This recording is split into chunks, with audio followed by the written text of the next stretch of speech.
The research station Kepler 442 hummed with the constant background noise of life support systems and alien voices. Doctor. Quote. Marcus Chen adjusted his glasses and stared at the holographic display floating above his desk, numbers cascading in neat columns that told the story of resource allocation across 17 different species quarters. The math was beautiful in its complexity. Each variable interconnected, like a vast web of dependencies. Marcus had been the station's logistics coordinator for 3 years now. Ever since humanity had been accepted into the Galactic Research Consortium, his job was simple in concept, but nightmarishly complex in execution. Make sure every species got exactly what they needed to survive and thrive in their artificial environment. Oxygen levels for the Zalari, methane concentrations for the Gex, temperature gradients for the crystalline Vorthak, and dozens of other factors that could mean the difference between a successful research mission and a diplomatic incident. The door to his office chimed, and Marcus looked up to see Commander Throkvar entering without waiting for permission. The Koranian stood nearly 8 feet tall, his muscled frame covered in the thick, dark fur that marked him as one of the apex predators of his homeworld. His amber eyes gleamed with the confidence of a creature that had never met anything it couldn't dominate. And his lips pulled back slightly to reveal the sharp canines that had evolved to tear through the toughest hides. Human, Throkvar growled, his translator rendering the word with unmistakable contempt. The Koranian delegation requires additional protein rations. Our hunters grow weak on your inadequate portions.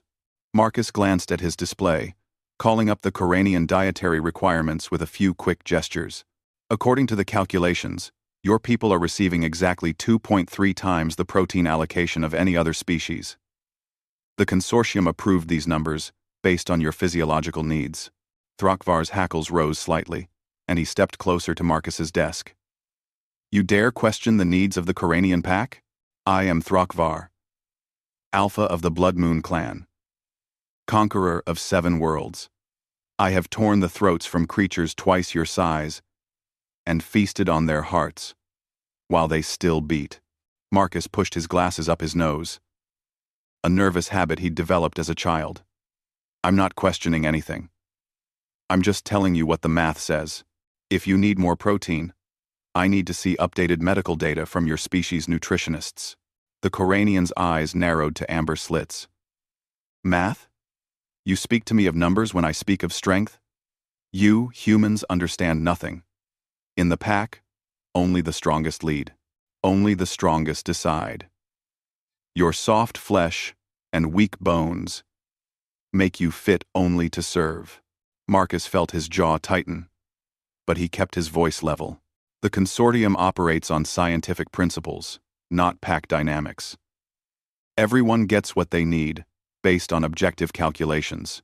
Throkvar leaned across the desk, his massive hands gripping the edges until the metal groaned.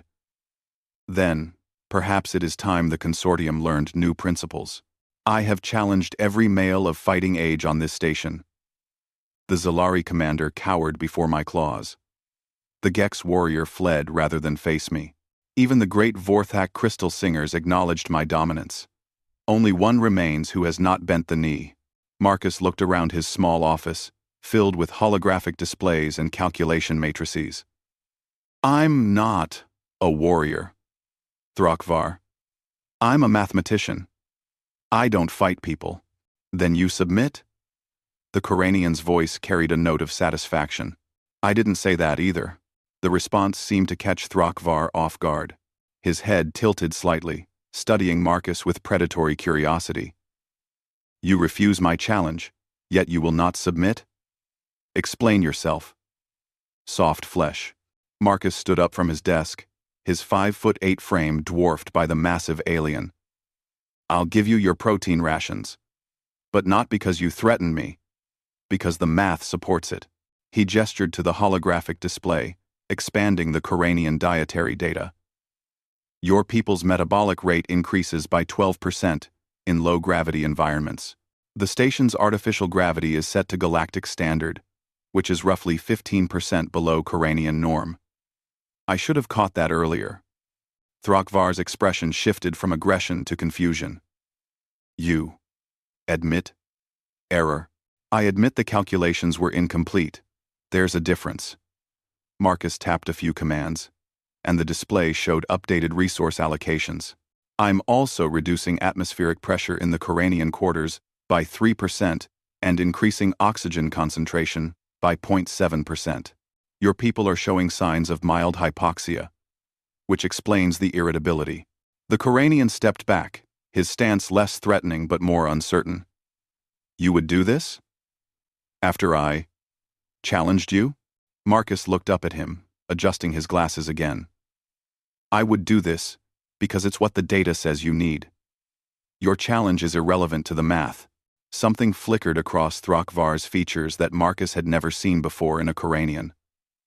The alpha predator who had dominated every other species on the station was suddenly faced with a human who operated by rules he didn't understand. I do not comprehend, Thrakvar admitted, his voice losing its aggressive edge. You show no fear, yet you possess no claws. You do not challenge me, yet you do not submit. What manner of creature are you? Marcus sat back down at his desk, already pulling up environmental controls for the Coranian section. I'm someone who solves problems with data instead of violence. Your people need better living conditions. So, I'm giving them better living conditions. It's not complicated. Thrakvar remained standing in the office, watching as Marcus worked. The human's fingers moved rapidly across holographic interfaces, adjusting atmospheric compositions, temperature gradients, and gravity generators with the precision of a surgeon. Numbers flowed across displays, each calculation building on the last, in an intricate dance of cause and effect. You understand the needs of my people better than I do, Thrakvar said quietly. I understand what the data tells me about your people's needs, Marcus corrected. There's a difference. I don't know what it feels like to hunt under twin moons, or what drives the pack instincts that make you challenge other males. But I can calculate optimal atmospheric pressure and protein requirements. The Coranian was quiet for a long moment. In my culture, strength is everything. The strong lead. The weak follow. But what you do, this is a strength I do not understand. Marcus paused in his work, looking up at the massive alien. Maybe that's because you've been thinking about strength wrong. Physical dominance works when you're facing creatures that understand physical dominance. But mathematics doesn't care how big your claws are. Mathematics, Thrakvar repeated the word, like he was tasting something foreign. The universal language. 2 + 2 = 4, whether you're human, Coranian, or something we haven't discovered yet. Gravity follows the same laws on every world. Atmospheric pressure, chemical reactions, metabolic rates. They all follow predictable patterns that you can calculate and optimize. Thrakvar's amber eyes fixed on the displays, showing the improved conditions for his people. And you use this mathematics to provide for others? I use it to solve problems. Your people were uncomfortable, so I solved the problem. The Zilari were getting too much UV radiation in their quarters last month, so I solved that problem too. Next week I'll probably be figuring out why the Vorthak crystal singer's harmonics are interfering with the station's communications array. The Coranian Alpha stood silent for several minutes, watching Marcus work. When he finally spoke, his voice was thoughtful. I have conquered 7 worlds through strength of claw and fang. But you conquer the environment itself, bending it to serve the needs of all who dwell within it. Marcus shrugged, not looking up from his calculations. As Thrakvar turned to leave, he paused at the door. Human, your name is Marcus, yes? That's right. Marcus Chen. I will remember this name. After the Coranian left, Marcus continued working on the environmental adjustments. But something had changed in the encounter. Something he couldn't quite quantify. For the first time since coming to the station, he felt like he had been truly seen by one of the alien species. Not as a soft, weak human, but as something else, entirely. He pulled up the station's personnel files, curious about something. Throkvar's record showed challenges issued to 37 males across all species on the station. Challenges accepted. 36. Challenges won. 36. The only entry without a resolution was marked simply, Marcus Chen. Pending. Marcus stared at that entry for a long time, wondering what exactly was pending, and whether he even wanted to find out. The next few weeks brought an unexpected change to the research station. Marcus noticed it first in the subtle shift of atmospheric pressure readings, then in the decreased frequency of environmental complaints from various species quarters. But the most significant change was one he hadn't anticipated. Throkvar began visiting his office regularly. At first, the visits seemed random.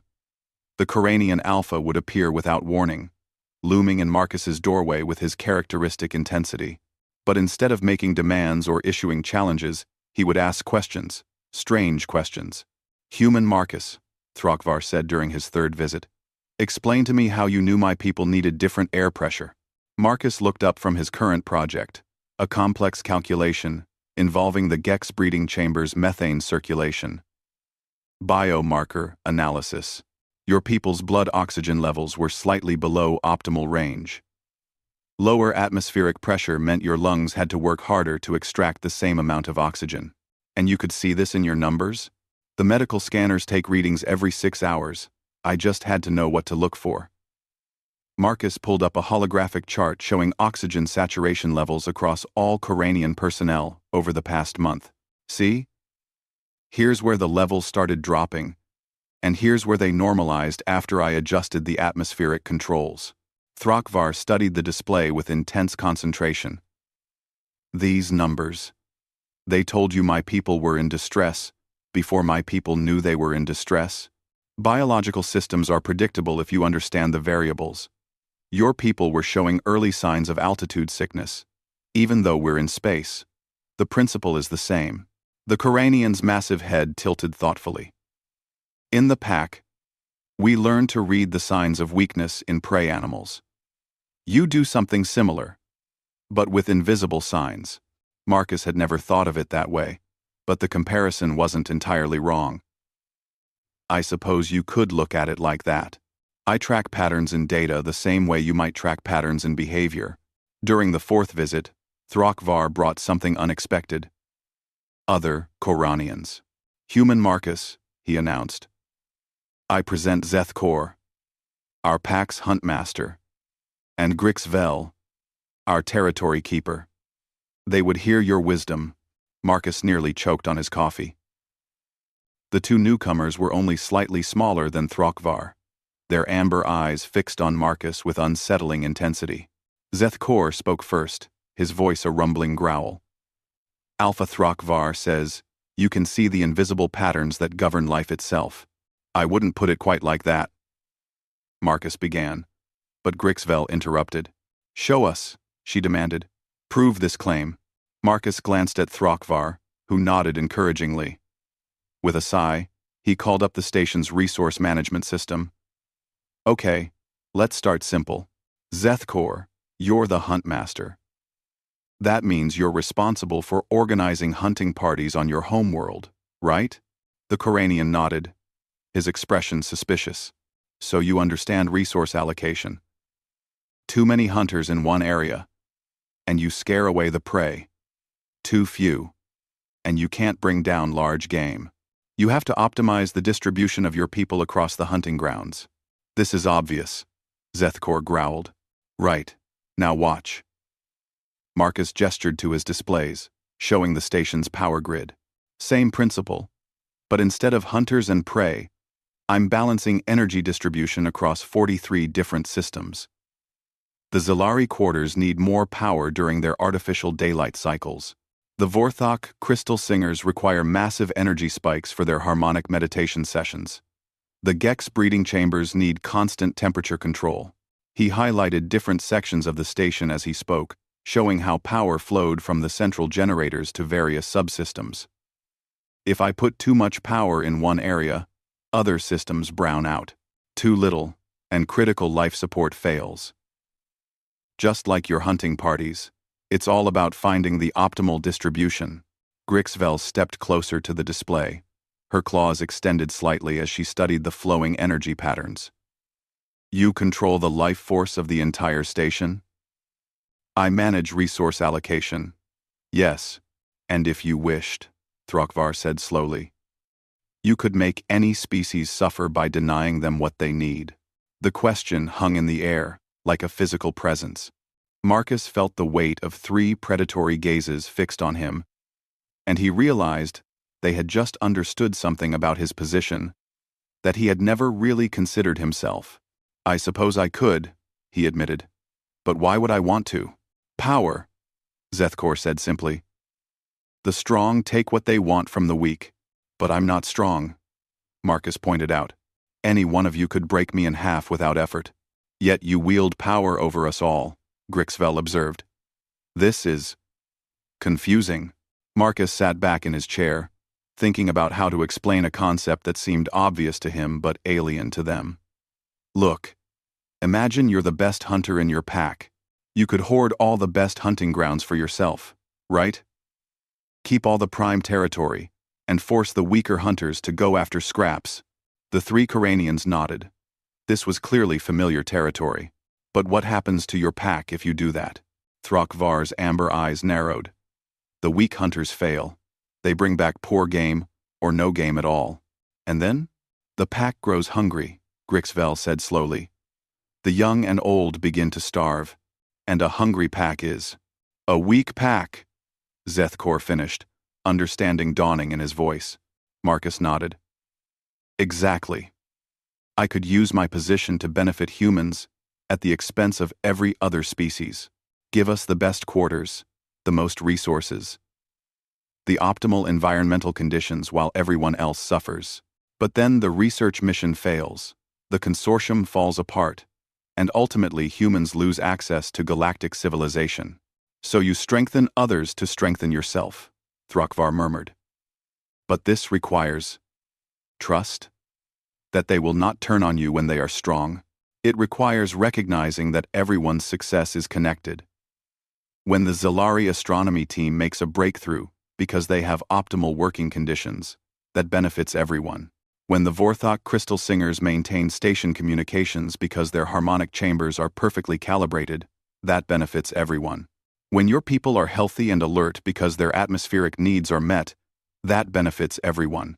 The 3 Koranians exchanged glances, communicating in the subtle body language of pack animals.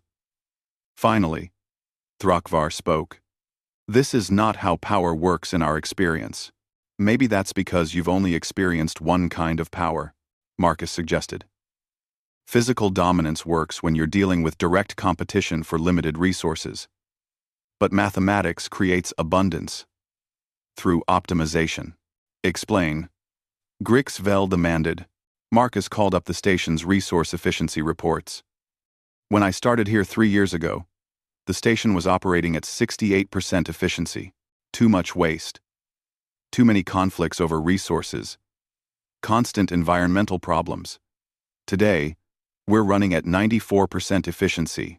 Same resources, same space, but everything is optimized. And the result? Everyone has more than they need, instead of just enough to survive. The Geks have expanded their breeding program ahead of schedule. The Vorthok have discovered 3 new harmonic frequencies that might revolutionize faster-than-light communication.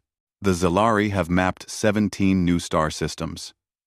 Your own people have set new physical fitness records because their nutritional and atmospheric needs are perfectly met. Zethkor studied the efficiency reports with growing amazement. You created abundance from scarcity through mathematics? Through understanding how systems interact and optimizing those interactions. It's not magic. It's just applied mathematics. The conversation was interrupted by an emergency alert flashing across Marcus's displays. He quickly pulled up the alert details, his expression growing serious as he read. What is it? Throkvar asked, noticing the change in Marcus's demeanor. Stellar radiation storm incoming.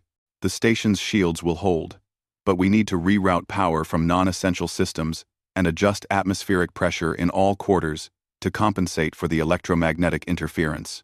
Marcus's fingers flew across the holographic controls, pulling up system after system. I need to calculate optimal power distribution for storm conditions, adjust atmospheric compositions to counteract ionization effects, and modify the Vorthak harmonic chambers because their crystal frequencies will be disrupted by the radiation. How long do we have? Grixvel asked. 47 minutes, until the storm hits us. And how long will these calculations take? Marcus paused in his work, a bead of sweat forming on his forehead. Normally? About 3 hours. The three Koranians looked at each other again, then back at Marcus. Throkvar stepped forward. What do you need? I need more processing power than I have, and I need it now. The station's main computer is already running environmental controls for all species. If I try to run storm calculations on top of that, the system will crash. No, Throkvar said firmly. What do you need? Not your machines. You. Marcus looked up at him, confused. In the pack, when prey is too large for one hunter, we coordinate. Multiple hunters, one target, synchronized attack. You are the pack leader in this hunt. Tell us how to be your hunters. The request was so unexpected that Marcus almost laughed. You can't help with this. It requires mathematical training you don't have. Then give us the training we need for this one hunt. Zethkor growled. Quickly! Marcus stared at them for a moment, then made a decision that would change everything. Okay. But you have to do exactly what I tell you. When I tell you, no questions asked. Agreed, all three Koranians said simultaneously. Grixvel, you're going to handle atmospheric pressure adjustments. I'll teach you the formula for pressure compensation during electromagnetic storms. Zethkor, you're on power routing. I need you to learn the energy flow patterns and help me redirect power from non-essential systems. Throkvar, you're coordinating with other species to make sure they understand what's happening. For the next 45 minutes, Marcus Chen did something no human had ever done before. He turned 3 alien predators into a mathematical strike team. Grixvel proved surprisingly adept at understanding pressure differentials, her predatory instincts translating well to tracking multiple variables simultaneously. Zethkor treated power routing like tracking prey through complex terrain, following energy flows with intuitive understanding. And Throkvar used his alpha authority to coordinate with other species leaders, ensuring everyone understood the emergency protocols. When the radiation storm hit, the station barely shuddered. Environmental systems held steady, power distribution remained stable, and not a single species suffered adverse effects. The Vorthak later described it as the smoothest storm transition they had ever experienced. As the alert levels dropped back to green, Marcus slumped in his chair, exhausted. The 3 Koranians stood around his office, looking at the displays showing stable readings across all systems. We did that? Grixvel asked quietly. You did that, Marcus confirmed. All 3 of you just learned advanced mathematics under pressure and used it to save every life on this station. Throkvar was very quiet for a long time. When he finally spoke, his voice carried a note. Marcus had never heard from a Koranian before. Humility. I understand now, he said. When you refused my challenge, it was not because you feared me, or because you submitted to me. It was because I was too small to be worthy of your attention. Marcus looked up at him sharply. That's not what I meant at all. Is it not? Throkvar gestured at the displays. I thought myself mighty, because I could defeat any individual in combat. But you defeat entropy itself. You look at chaos and impose order. You see 43 different species with incompatible needs and make them all thrive in the same space. I challenge males. You challenge the universe. Marcus felt heat rising in his cheeks. I just solve resource allocation problems. No, Zethkor said firmly. You do what we just did. You take impossible problems and make them possible through force of will and mathematical precision. This is a form of strength we never knew existed. Grixvel nodded slowly. And you taught us to share in that strength.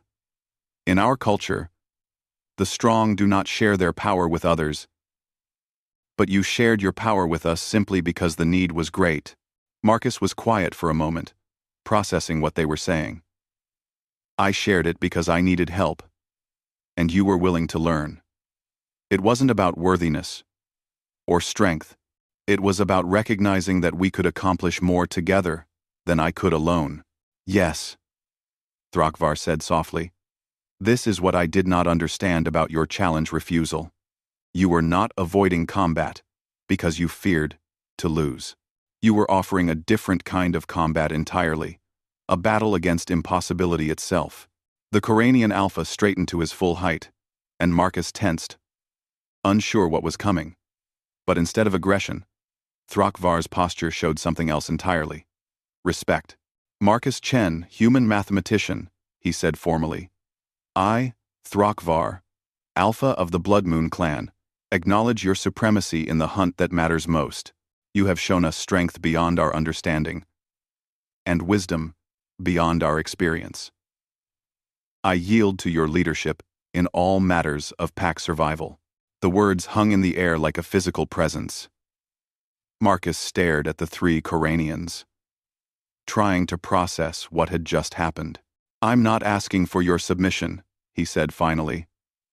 I'm asking for your partnership. Thrakvar's amber eyes gleamed with something new.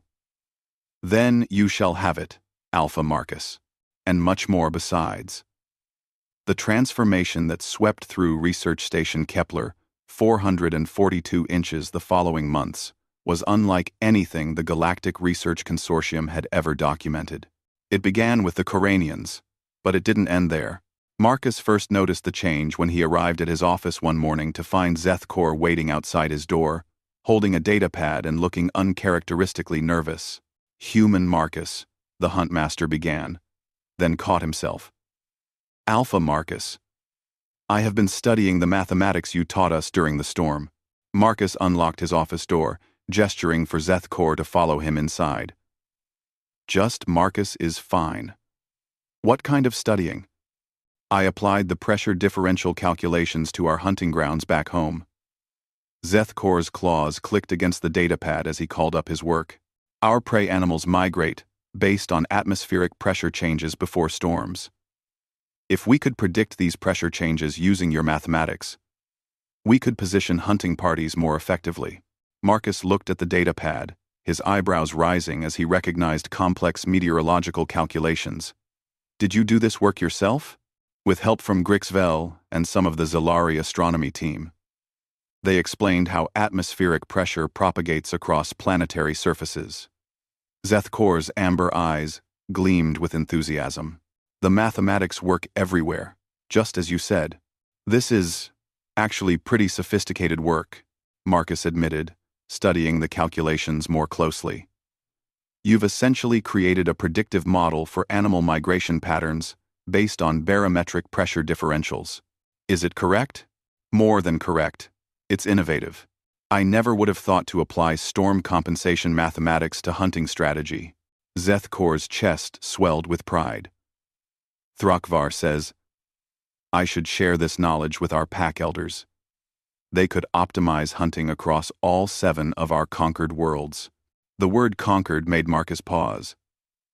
Zethkor, can I ask you something about those 7 worlds? Of course, Alpha Marcus. Marcus winced at the title but pressed on. When your people conquered them, what happened to the native species? The Koranian's expression darkened. They submitted or died. This is the way of strength. But what if there was a better way? What if instead of conquering, you could optimize? Explain. Marcus pulled up his own displays, showing the station's multi-species integration statistics. Look at what we've accomplished here.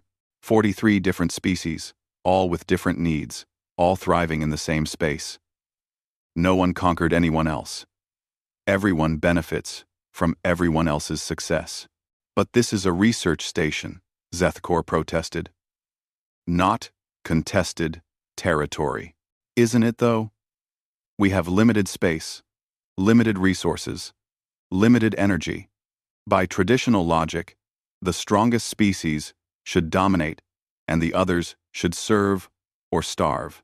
But instead, mathematical optimization created abundance for everyone. Zeth studied the displays for a long moment.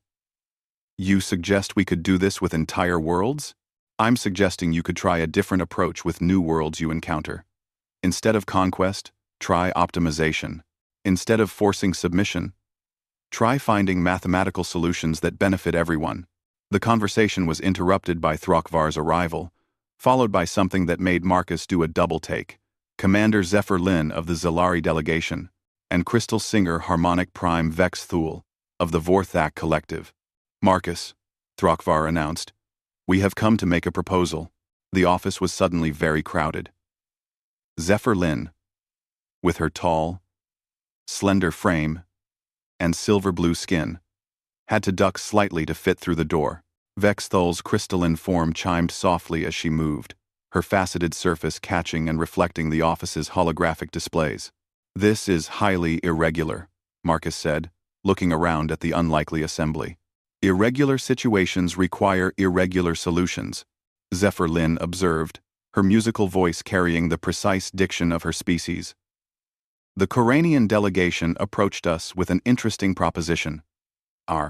We told them about the storm, Grixvel explained, appearing in the doorway behind the others. How you taught us to use mathematics as a weapon against chaos itself. Vex Thul's crystalline form resonated with what Marcus had learned to recognize as amusement. They described you as an alpha of optimization, who could teach any species to share in mathematical supremacy. That's not. I never called it that, Marcus protested. Nevertheless, Zephyr Lin continued, their description intrigued us. The Zalari have long believed that intelligence is the highest form of evolution, but we have always pursued it individually. The concept of collaborative optimization across species lines is fascinating. The Vorthok concur, Vex Thul added, her harmonic voice creating complex overtones in the small space.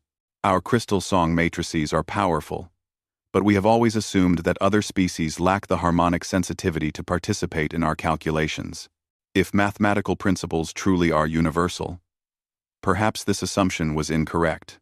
Marcus looked around at the group of aliens crowding his office, feeling overwhelmed. What exactly are you all proposing? Throkvar stepped forward, his massive frame somehow conveying formal respect rather than intimidation. We propose that you teach us, all of us, the way you taught us during the storm, but permanently. A collaborative optimization matrix, Zephyr Lin translated.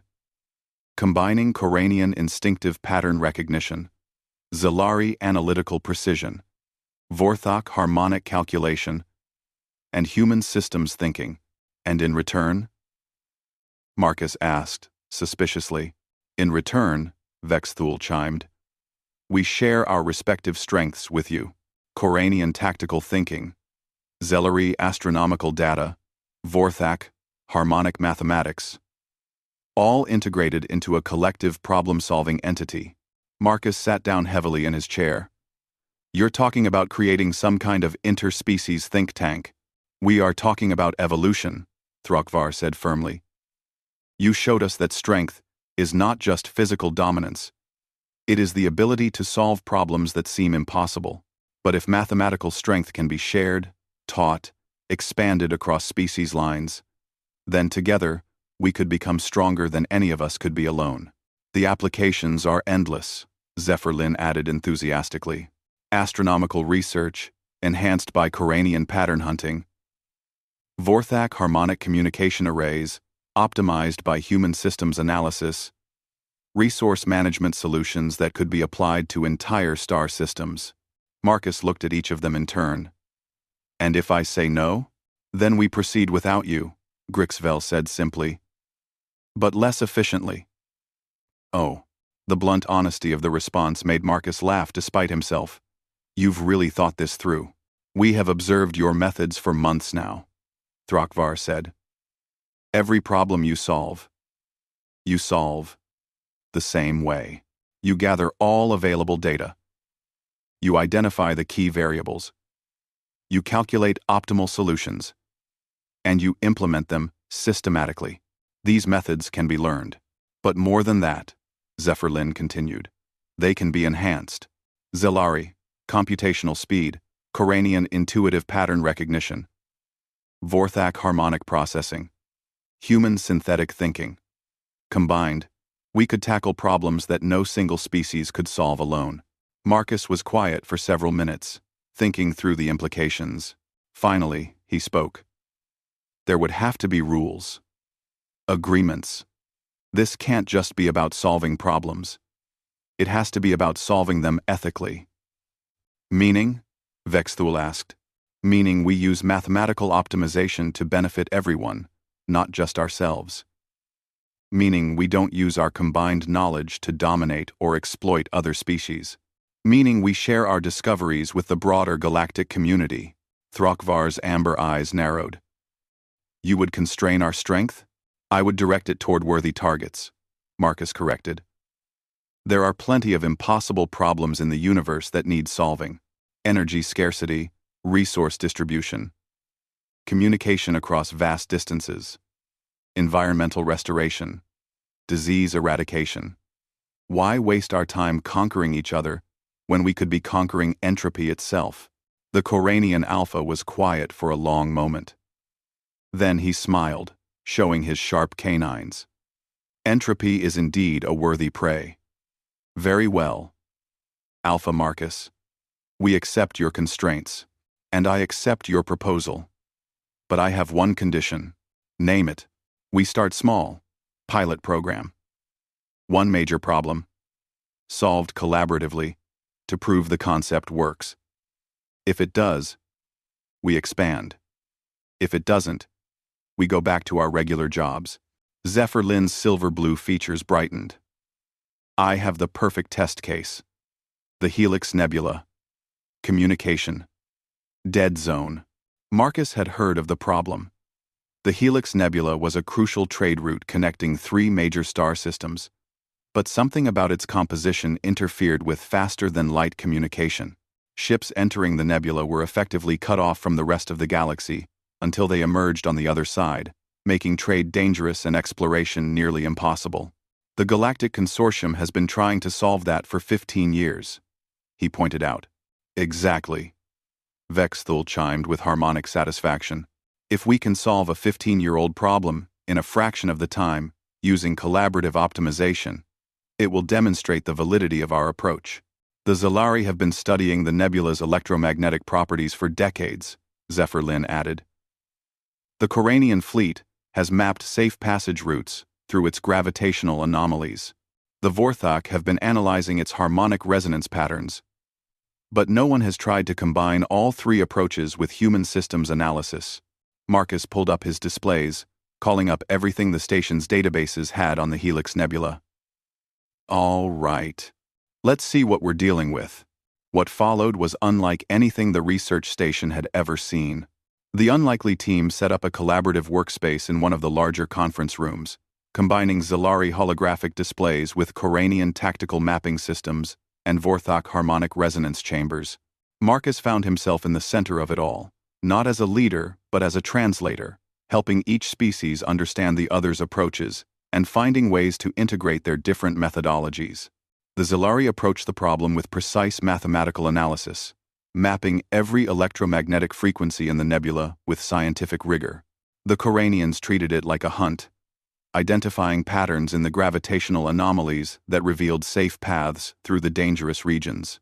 The Vorthak discovered that the nebula's unusual properties created natural harmonic amplification zones that could be used to boost communication signals. Marcus's role was to synthesize these approaches, finding mathematical relationships between electromagnetic interference, gravitational flux, and harmonic resonance that none of the species had considered individually. The breakthrough came after 3 weeks of intensive collaboration. Marcus was staring at a 3-dimensional model of the nebula, trying to understand why the Koranian safe routes didn't align with the Zilari electromagnetic maps, when Vexthul's harmonic calculations suddenly made everything clear. It's not interference, he said quietly. It's transformation. The others looked up from their respective workstations. The nebula isn't blocking faster-than-light communication, Marcus continued. his voice growing excited. It's converting it. The electromagnetic properties that the Zalari mapped are actually translating standard FTL frequencies into harmonic resonance patterns.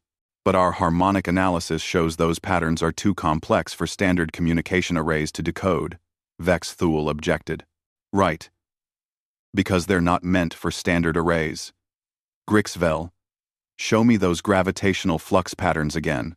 The Coranian called up her tactical maps, highlighting the safe routes through the nebula. Marcus studied them for a moment, then grinned.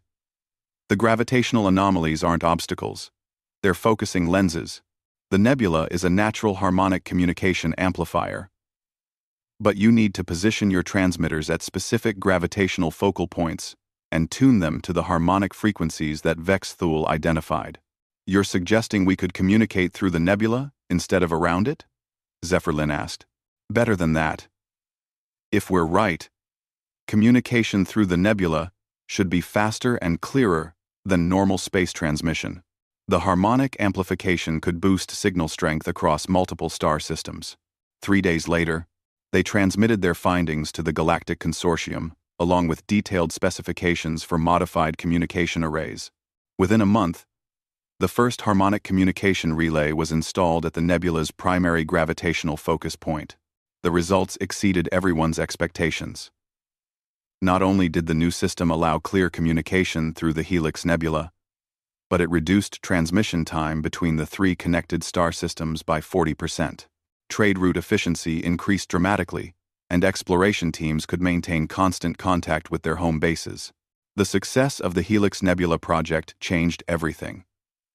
Within 6 months, the collaborative optimization team had expanded to include representatives from 12 species, and the Galactic Consortium officially recognized them as the Multi-Species Mathematical Analysis Division. Marcus found himself appointed as Director of Integrated Systems, a position that didn't exist before he created it. But the most significant change was personal. Thrakvar's formal challenge had been resolved, not through combat, but through the recognition that there were forms of strength beyond physical dominance.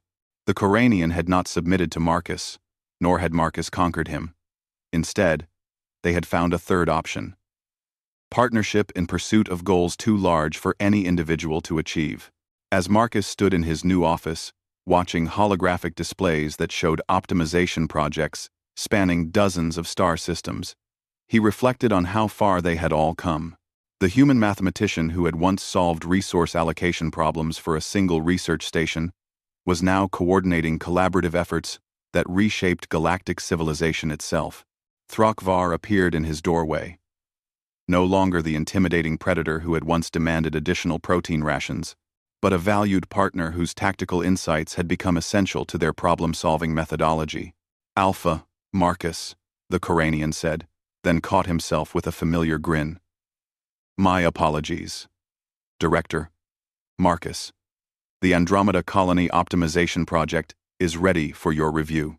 Marcus looked up from his displays. How many times do I have to tell you? Just? Marcus. As you wish, Marcus, Thrakvar replied. But understand that among my people, you will always be the Alpha who taught us that the greatest hunt is the hunt for knowledge itself. As the Coranian turned to leave, Marcus called after him. For what? For challenging me. If you hadn't forced me to think about different kinds of strength, none of this would have happened. Thrakvar's amber eyes gleamed with satisfaction. Perhaps that is the greatest lesson of all, Marcus. Sometimes the best way to win a challenge is to change the rules of the contest entirely. After the Coranian left, Marcus returned to his work, but with a new understanding of what they had accomplished. They hadn't just solved technical problems or optimized resource allocation. They had proven that mathematics really was a universal language, one that could bridge the gap between any species willing to learn its principles.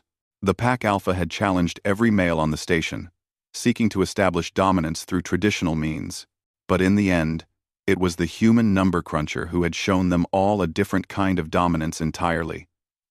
The supremacy of collaborative intelligence over individual strength, of optimization over conquest, of mathematics over mere muscle. The universe was full of impossible problems, But as long as there were species willing to work together, to share knowledge, and combine their unique strengths in pursuit of common solutions, those problems would continue to fall before the unstoppable force of applied mathematics. And that, Marcus reflected as he returned to his calculations, was the most human thing of all. The stubborn refusal to accept that anything was truly impossible, as long as you had the right equations and the right partners to solve them with.